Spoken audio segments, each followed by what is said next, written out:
Ya, sudah terlihat. Ya, baik kita kembali ke pertemuan berikutnya untuk materi kuliah keamanan data dan informasi aplikasi.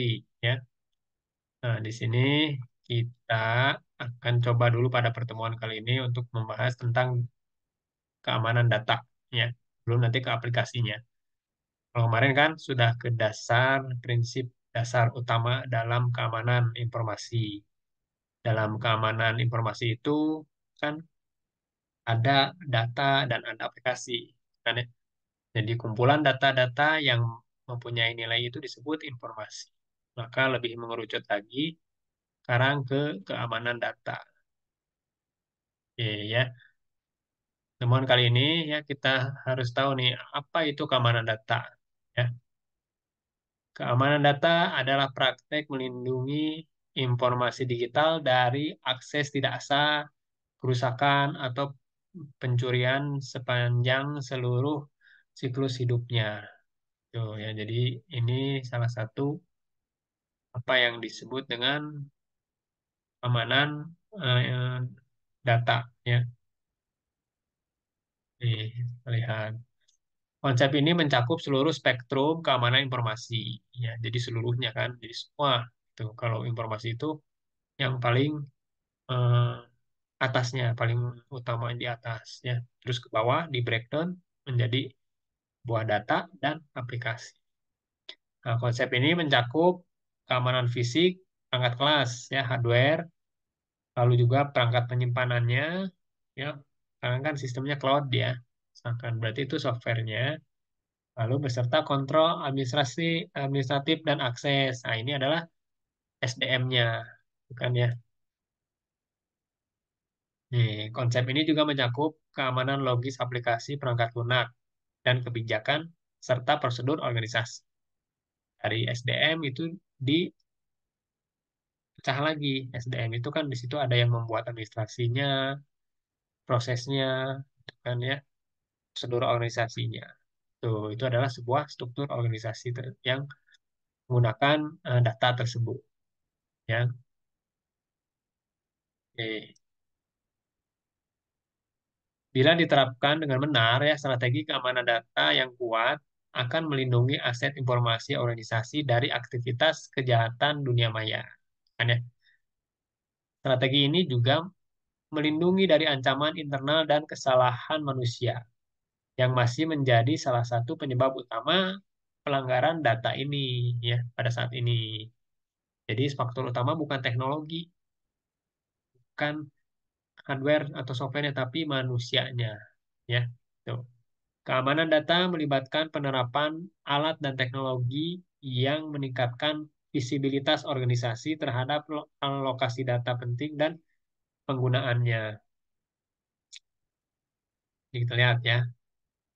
Idealnya, alat ini harus mampu menerapkan perlindungan seperti enkripsi, penyembunyian data, dan penyuntingan berkas sensitif, serta harus mengotomatisasikan pelaporan untuk penyederhanaan audit dan mematuhi persyaratan peraturan. Tuh ya, tuh ini yang bentuk ideal ya. Kalau enkripsi kan salah satu dari fundamental ya, kerahasiaan kan atau eh, CIA tadi confidentiality ya. Tuh, itu adalah enkripsi salah satu bagian.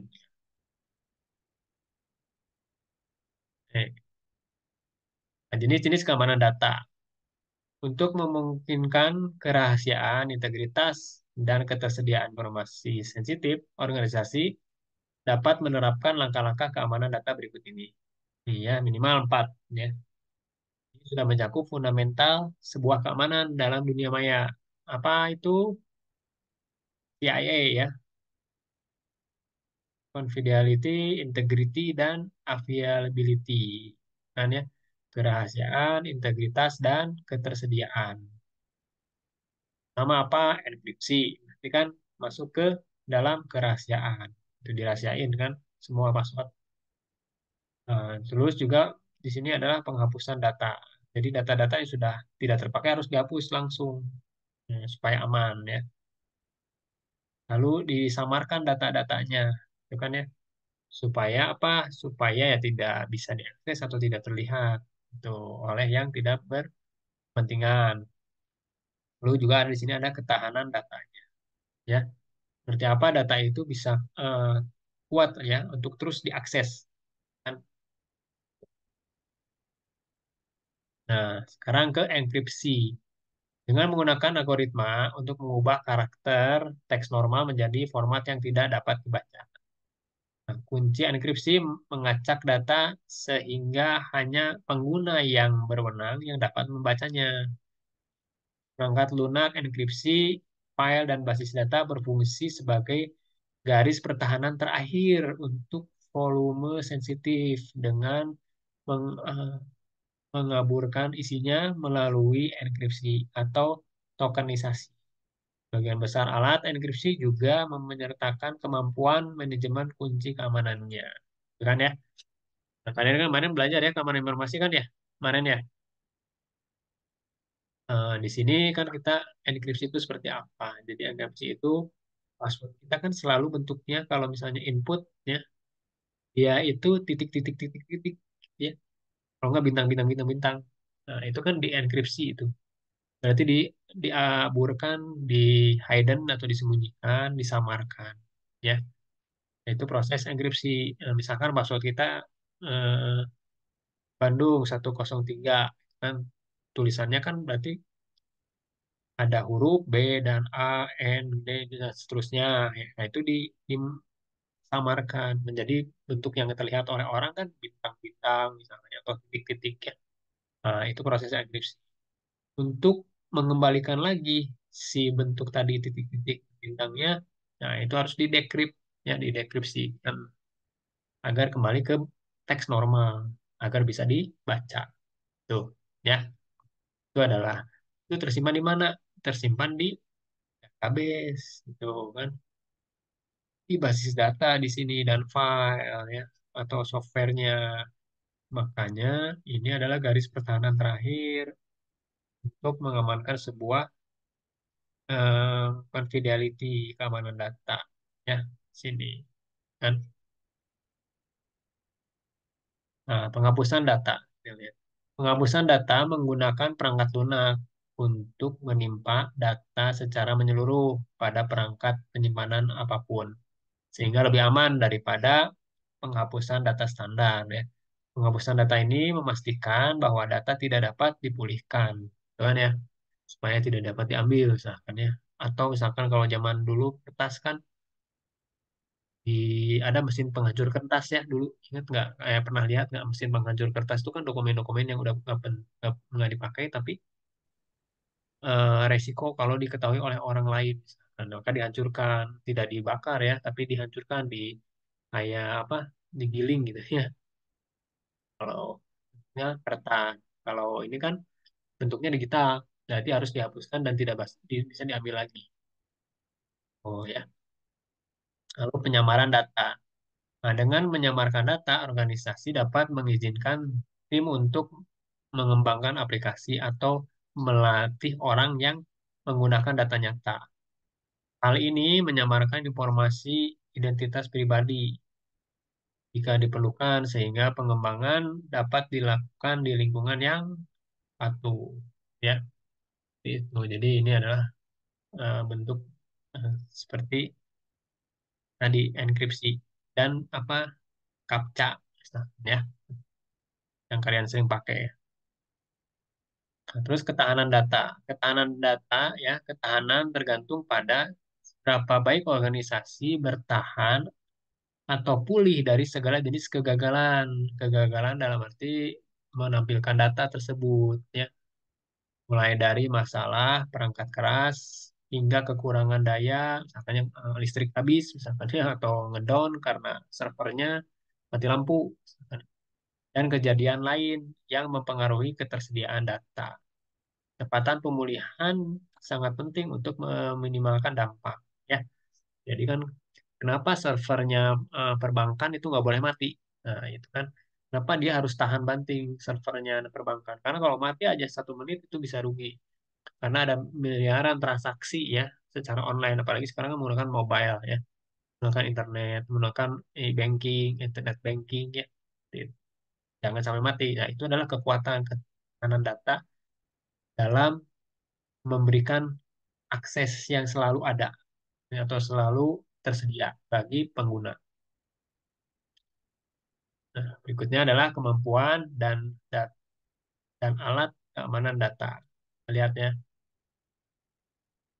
Nah, peralatan dan teknologi keamanan data harus mengatasi tantangan yang semakin meningkat yang melekat dalam pengamanan lingkungan komputasi hibrid atau multi-cloud ya, yang kompleks dan terdistribusi saat ini. Tantangan tersebut meliputi pemahaman lokasi penyimpanan data, pelacakan siapa yang memiliki akses data tersebut, dan pemblokiran aktivitas berisiko tinggi, dan pergerakan file yang berpotensi membahayakan, ya, atau disebut malware seperti ini. Ya. Tuh. Alat perlindungan data komprehensif yang memungkinkan perusahaan untuk mengadopsi pendekatan terpusat terhadap pemantauan dan penegakan kebijakan dapat menyederhanakan tugas tersebut. Apa aja alat-alat itu? Pertama, alat penemuan dan klasifikasi data. Ya, klasifikasi data. Jadi harus ada alatnya itu. Lalu yang kedua adalah alat untuk pemantauan aktivitas data dan file. Nah, itu kan harus ada ya. Dan banyak aplikasi-aplikasi untuk memantau aktivitas data dan file misalkan ya. Ya di kita kan sudah aplikasi di Google juga sudah ada ya tracking data, pelacakan data ya. Apa kapan di delete-nya, siapa yang delete itu kan. Nah, tiga adalah alat penilaian kerentanan ya dan analisis resiko. Kalau ini biasanya digunakan di server atau di eh, operasi yang kita pakai di laptop. Misalkan pakai apa? Pakai ya misalkan antivirus bisa misalkan ya. Yang keempat adalah alat pelaporan pemantauan otomatis. Ini biasanya juga ada banyak ya aplikasinya ya. Ada aplikasi-aplikasi yang free atau yang berbayar. Tapi kalau yang free itu kadang dia menyusupkan virus ya. Bahaya juga. Ya, alat penemuan dan klasifikasi data. Alat penemuan dan klasifikasi data secara aktif menemukan informasi sensitif dalam repositori data terstruktur dan tidak terstruktur, termasuk basis data yang gudang datanya, platform big data, dan lingkungan cloud.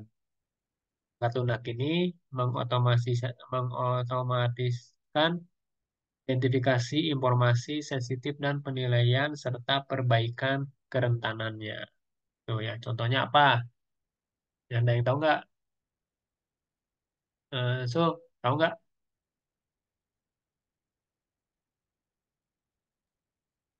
Ya Pak, Mohon maaf, boleh contoh Pak. Aplikasinya apa? Coba pernah tahu nggak? Pernah kayak nggak? Informasi sensitif dalam repositori data struktur dan tidak terstruktur ya. Termasuk dalam basis datanya, gudang datanya, kan? Nah, biasanya ini memang ada di server ya, aplikasi-aplikasi server itu biasanya kan. Ini bisa bisa men-tracking ya, mana sih ada informasi yang atau kerancuan-kerancuan dalam akses ke web kita. Misalkan ya kita punya web, nah nanti kan si aplikasi server itu dia bisa melacak ya, menemukan informasi-informasi sensitif. Misalkan ada link yang masuk, tapi dari link judi online misalkan ya. Nah itu kan ketahuan dia mau apa kan. Masuk ke mana nih si data tersebut atau ngetrace ya, ngelacak si link gitu ya, tautannya. Jadi orang kan kalau ngeklik ke situs kan itu bisa terekam ya. Itu kan kayak kalian kan misalkan ngeklik tadi materi pembelajaran ya di LMS. Nah, itu kita bisa lacak untuk lognya. Seperti itu. Ini benar nggak tanggal segini, jam segini, ngapain dari IP apa, alamat IP-nya apa. Kalau misalkan dari IP-nya apa, misalkan diakses dari apa, dari mobile atau dari laptop atau dari desktop komputer. Itu bisa kedetek semua. Itu memang ada di aplikasi, bisa dipasang di coding sendiri maupun di nanti servernya ada otomatis memberikan informasi. Tuh ya. Nah, pemantauan aktivitas data dan file ya. Untuk pemantauan alat pemantauan aktivitas berkas, menganalisis pola penggunaan data yang memungkinkan tim keamanan melihat siapa yang mengakses data, menemukan anomali atau hal yang tidak normal ya, anomali itu, dan mengidentifikasi resiko. Tim keamanan juga dapat menerapkan pemblokiran dan peringatan dinamis untuk pola aktivitas tersebut. Ya, tuh. Jadi ini biasanya di aplikasi-aplikasi server. Nah, di LMS juga terlihat sih, tapi nggak semua detail karena nggak bisa masuk ke, misalkan ya di aplikasi web, mau LMS, mau apapun lah jenisnya, kita sih di front end-nya kelihatan. Cuma nggak bisa ngelihat ke database-nya. Nah, jadi kalau aplikasi server itu bisa lihat langsung ke database. Hmm. Alat-alat ini memudahkan proses pendeteksian dan mitigasi kerentanan ya, seperti perangkat lunak yang ketinggalan zaman, misalkan ya, konfigurasi yang salah, itu juga bisa dideteksi ya. Misalnya kan kalau kalian pakai Android ya atau di Play Store kan ada tuh update update aplikasi. Nah, itu tuh untuk meningkatkan resiko kerentanan tadi, gitu ya. Mau nggak mau harus terus diupdate ya. Atau kata sandi yang lemah, nah itu juga bisa dideteksi ya sama Google sekarang. Ini kalian harus buat password yang kuat misalkan. Kalau yang misalkan satu jenis saja itu kan ditolak ya sekarang. Dan juga mengidentifikasi sumber data yang paling berisiko terpapar. Tuh ya, yang paling berisiko apa? Ya, berarti data-data yang di medsos ya. Lalu adalah pelaporan kepatuhan otomatis. Solusi pelindungan data yang komprehensif ya, dengan kemampuan pelaporan otomatis dapat menyediakan penyimpanan terpusat untuk jejak audit kepatuhan di seluruh perusahaan. Ya, ini adalah kepatuhan itu ada di kebijakan organisasi. Tuh. Ya, ya, manajemen postur keamanan data di sini atau di SPM, melindungi informasi sensitif, tidak berhenti pada penemuan dan klasifikasi saja. Alat ya, seperti eh, di SPM ini melangkah lebih jauh untuk menemukan data bayangan, mengungkap kerentanan, memprioritaskan resiko, dan mengurangi paparan. Ya, paparan itu dalam arti dari virus-virus komputer. Pemantauan berkelanjutan menyediakan dashboard waktu yang nyata yang membantu tim fokus pada perbaikan dan pencegahan. Ya, ini juga sama sih banyak ya yang digunakan di aplikasi atau software-software server ya. Nah, sekarang strategi keamanan data gimana nih? Strategi keamanan data yang komprehensif mencakup orang, proses, dan teknologi. People, Process, and Technology. Ya, PPT. Nah, kalian harus ingat. Jadi, keamanan itu harus mencakup tiga tadi, PPT ya. People, Process, dan Teknologi. Nggak bisa satu, nggak bisa dua, harus tiga-tiganya. Menetapkan kontrol dan kebijakan yang tepat merupakan masalah budaya organisasi. Ini ada di People dan Proses. Nah, sekaligus penerapan perangkat yang tepat. Nah, perangkat yang tepatnya itu ada di teknologi. Ini berarti menjadikan keamanan informasi sebagai prioritas di semua area perusahaan. Ya, area perusahaan kan terdiri dari PPT tadi, People, Proses, dan Teknologi. Ya, proses itu misalnya proses bisnis, People itu misalkan struktur organisasi, SDM, ya. Dan teknologi itu ya mungkin servernya dengan aplikasinya. Nah, kita lihat ya pertimbangan aspek berikut dalam strategi keamanan data. Ya, kembangkan nih ya. Aspek berikut dalam strategi keamanan data. Yang pertama, keamanan fisik server dan perangkat pengguna. Nah, ini harus diamankan ya, betul secure, posisi servernya di mana, apakah itu tidak harus aman dari segala resiko bencana, misalkan kalau ada apa-apa kan seperti itu. Lalu perangkat pengguna juga ya harus diamankan gitu. Jadi jangan asal tes ya menggunakan laptop pribadi, harus diproteksi dulu laptopnya misalkan seperti itu. Lalu manajemen dan kontrol akses. Nah, itu ada di kebijakan orang TI-nya, di Direktorat Teknologi Informasi biasanya. Manajemen dan kontrol akses. Lalu keamanan aplikasi dan patching. Ini juga sama, ini nanti aplikasi mana saja disortir yang aman, gitu, yang boleh dipakai. Seperti itu. Lalu pencadangan ya, pencadangan itu adalah backup. Sini. Kalian harus rajin misalkan backup sendiri. Biasanya menggunakan kebijakan-kebijakan dari perusahaan atau enggak kesadaran ya, awareness. Nah, itu kan kalian supaya aman lah kita backup chatting misalkan di WhatsApp berkala per bulan misalkan ya atau enggak otomatis misalkan ya bisa kan gitu kan di backup. Nah, itu kan untuk pencadangan dan pengamanan. Lalu pendidikan karyawan yang kelima. Nah, ini juga harus tahu ditekankan awareness. Awareness itu adalah kepedulian terhadap keamanan informasi dan data. Jangan sampai karyawan tukar-tukar paspor, misalkan ya, menggunakan akses pelangkat dari eh, device yang berbeda, sebenarnya itu jangan sampai ya. Lalu pemantauan dan kontrol keamanan jaringan dan titik akhir. Itu biasanya ada di pemantauan yang dilakukan oleh tim IT, misalkan yang khusus. Ya. Dan kontrol jaringan ada di orang-orang server, misalkan ya, atau TKJ ya. Komputer jaringannya harus bagus. Itu adalah titik akhirnya ya. Jangan sampai bobol ini. Tuh kan itu aspek-aspek strategi keamanan ya. 6 aspek ya. Berikutnya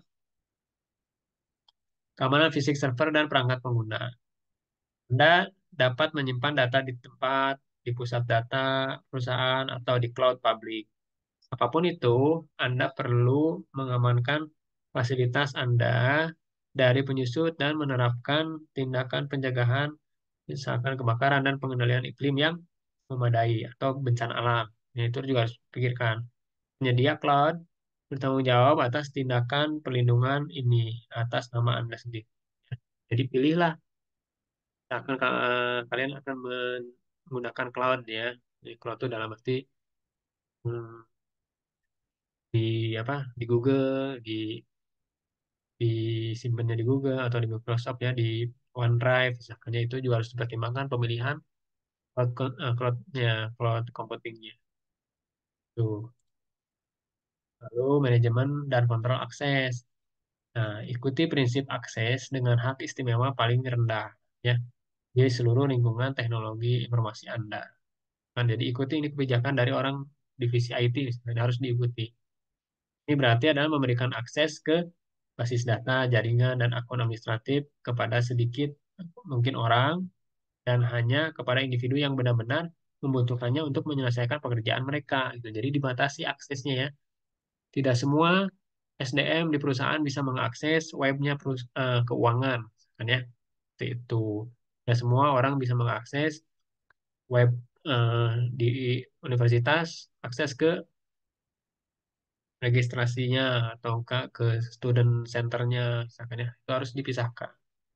Itu adalah kontrol dan manajemen akses. Lalu keamanan aplikasi dan patching.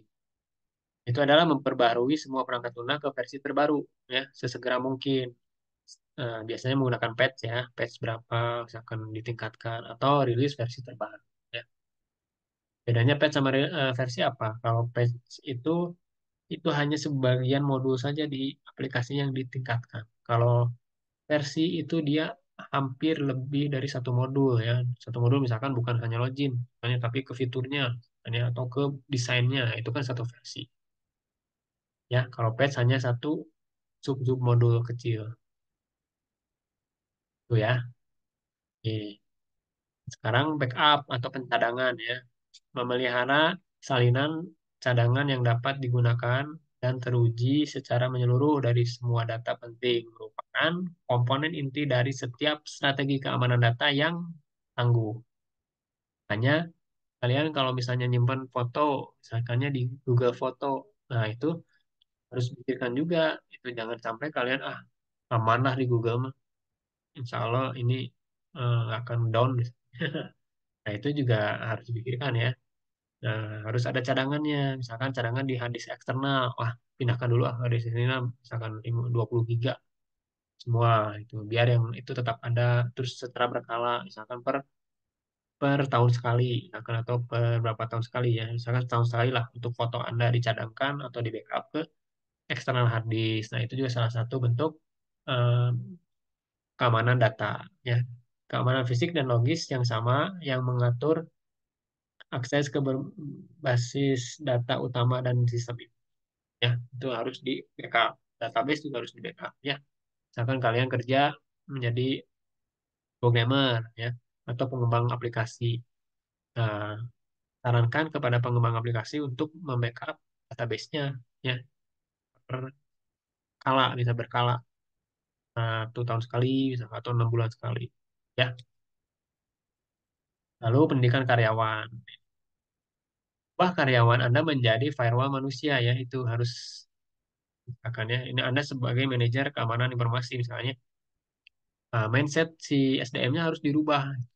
Nah, dengan cara apa? Dengan cara pendidikan ya. Mengajarkan mereka pentingnya praktik keamanan yang baik dan kebersihan data, kebersihan kata sandi, serta melatih mereka untuk mengenali serangan rekayasa sosial atau apa yang disebutnya tuh rekayasa sosial, sebutnya adalah phishing ya. Nah, Ya, motor dapat mau menjadi bisa hal yang mulai penting dalam harta menjaga mengulama keamanan data kecil Anda. hewan. Ya, tuh. Oke, yaitu pendidikan karyawan. Lalu pemantauan dan kontrol keamanan Tapi jaringan mesin dan kupon ini ngekek titik udah akhir ya. terus Eh, di Tirawak Abang kok. Soundnya siapa itu tadi yang coba di mute Iya, punten. dia tekan dalam motor si J apa Mio apa varionnya tuh di Mio nih kan. Udah tekan orang lebih.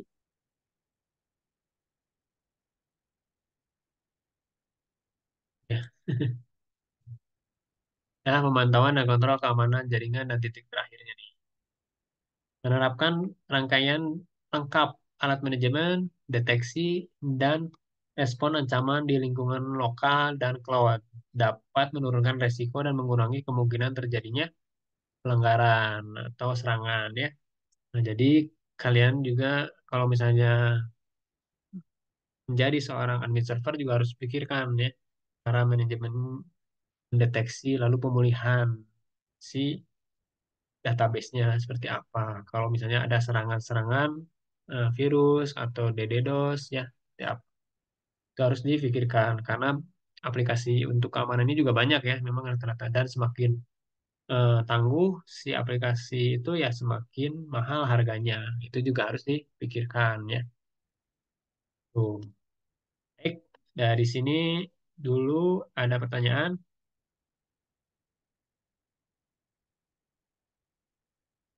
Pertanyaan? Ella? Rahmat?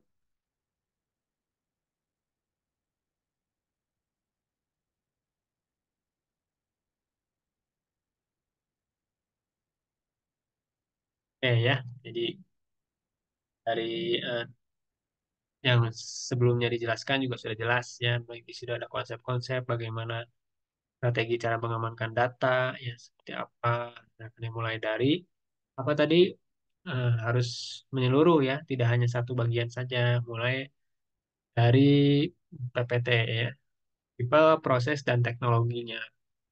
Dari mulai SDM, dari mulai struktur dan prosedur kerja itu akan adalah proses ya. Lalu di servernya atau enggak di jaringannya itu teknologinya. Ya, tuh ya. Belum lanjut ke tren keamanan data yang saat ini ya, kita lihat ya. Tren apa saja sih keamanan data yang ada saat ini?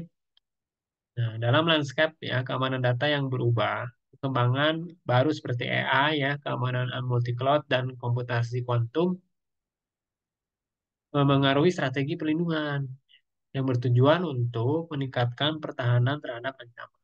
Jadi sekarang hackernya juga pakai AI. Nah, otomatis kita juga sebagai cyber security-nya juga harus menggunakan AI juga. Kan ya, seperti itu. Harus seiring dengan kemajuan teknologi. Nah, di sini AI atau kecerdasan buatan itu memperkuat kemampuan sistem keamanan data seperti ya dapat memproses data dalam jumlah besar, itu dengan cepat. Mutasi kognitif bagian dari AI, menjalankan tugas yang sama seperti sistem AI lainnya, tetapi melakukan dengan mensimulasikan proses berpikir manusia. Itu adalah karakter dari AI ya. Dalam keamanan data, simulasi ini memungkinkan pengambilan keputusan yang tepat pada saat dibutuhkan.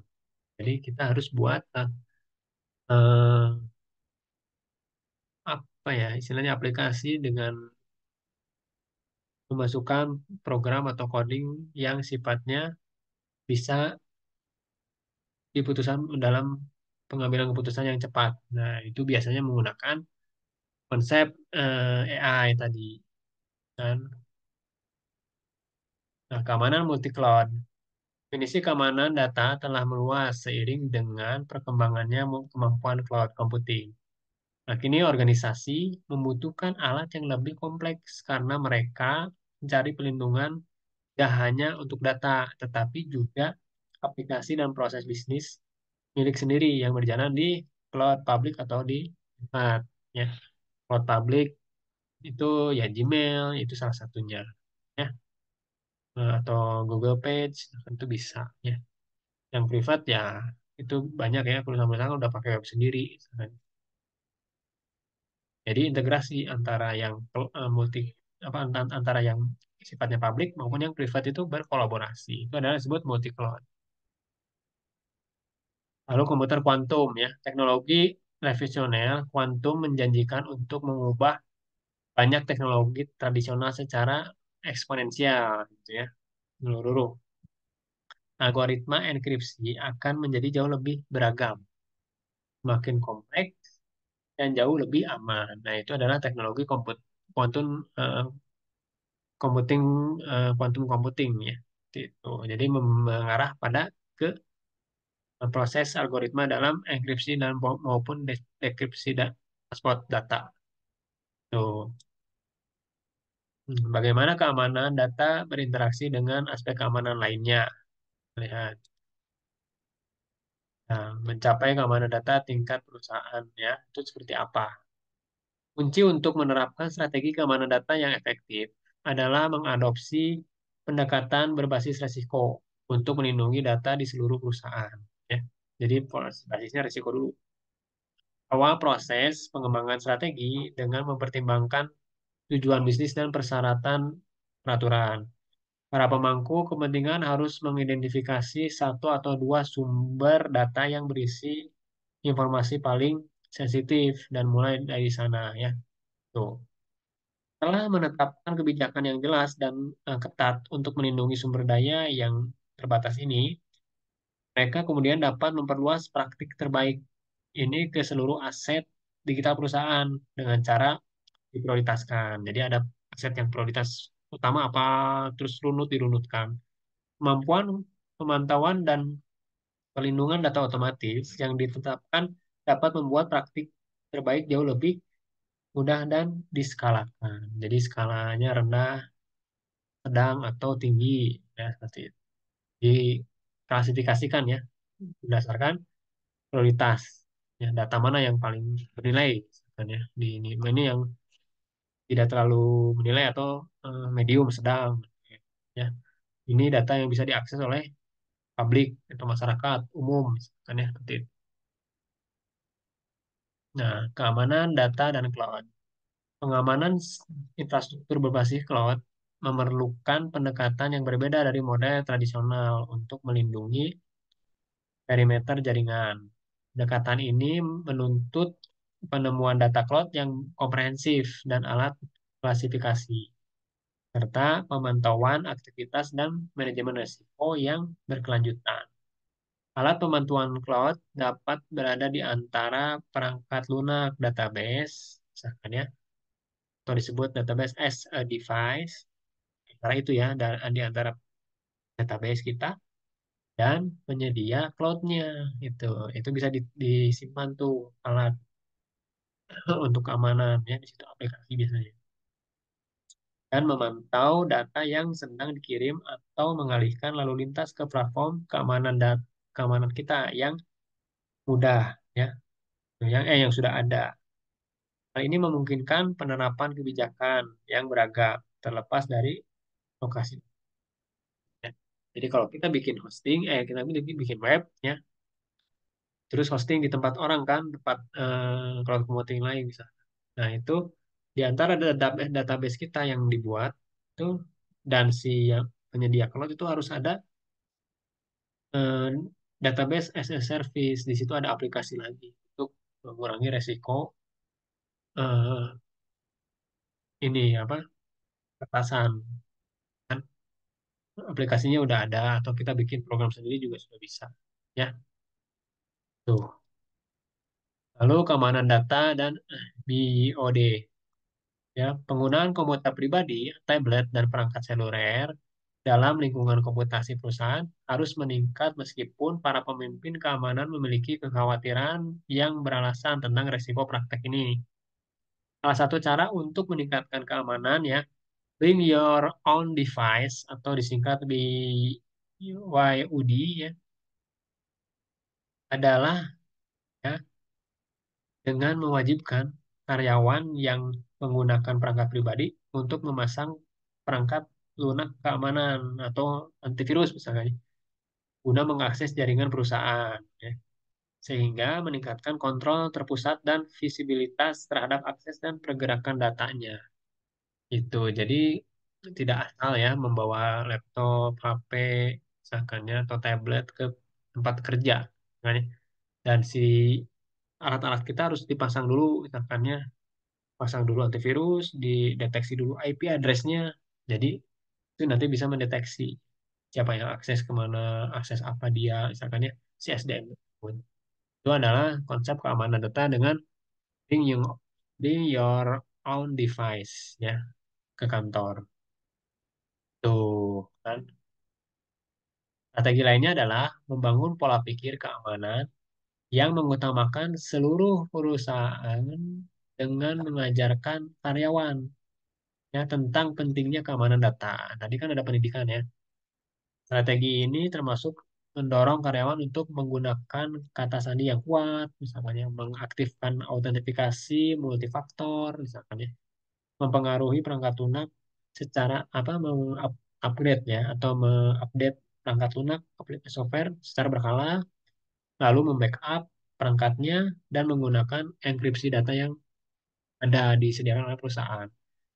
Itu yang salah satu yang paling keren itu adalah pada saat bikin password itu disarankan passwordnya harus kuat ya terdiri dari multi multi karakter jangan satu karakter tapi multi karakter minimal 15 atau 8 karakter misalnya seperti itu ya untuk eh, awareness terhadap SDM atau kepedulian terhadap sumber daya manusianya dalam membuat code misalnya. Oke.